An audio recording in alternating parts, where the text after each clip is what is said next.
I'm now joined by Philip Stark. You saw him in that piece. He's a statistics professor at UC Berkeley.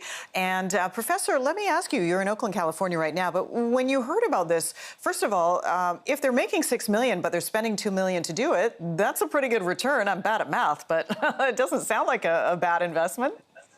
I would guess they've spent an awful lot more than that. On the assumption that they're actually playing on the up and up. I mean, if you think about it, if you buy every ticket to a scratcher game, then you're guaranteed to win all the prizes. But looking at Indiana in particular, they pay about 68 cents on the dollar in prizes, so you'd be losing a lot of money at that rate. They might be able to increase their odds by keeping track of what prizes have been claimed and which ones haven't, and starting to buy tickets only when there's kind of a disproportionate number of big unclaimed prizes. But they're still then trusting that nobody else has bought those tickets and won't buy those tickets while they're still trying to collect the rest. I see. Okay, that's very interesting. And so would you say that this is borderline illegal, though, or unfair or morally, suspect? Based on what we've heard so far, there's nothing fishy going on. There's nothing wrong with keeping track of public records of what prizes have been claimed.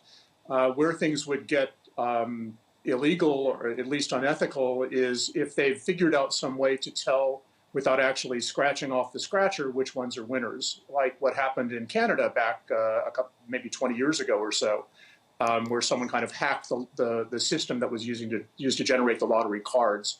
If they did that and then were selling their unscratched off cards back to someone else, knowing that those were losing cards, that would clearly be less than on the up and up.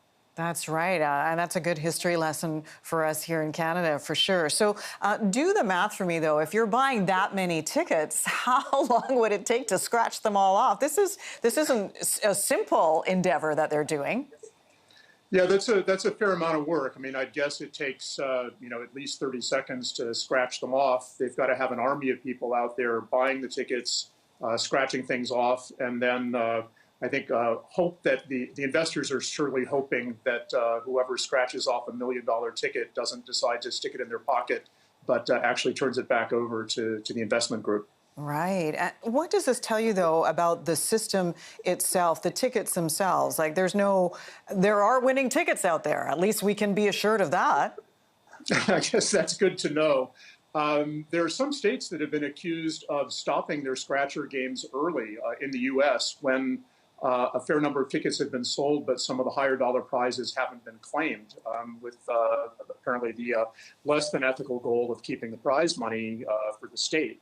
That doesn't seem to be what's going on here, because that would flip things in the opposite direction. Right. I have 30 seconds left. Do you think lottery corporations will try and prevent this now that this story has gone public and is likely going to go viral?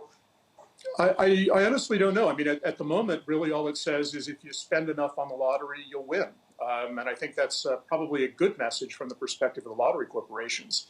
The way I think it might cut the other directions if you feel like somebody else is scooping up all the big prizes. But if they're doing it fair and square just by buying more tickets, there's nothing fishy here. Interesting. Great to talk to you. Appreciate your time tonight, Professor. Thank you. Thank you for having me on. Okay, Philip Stark is a stats professor at UC Berkeley.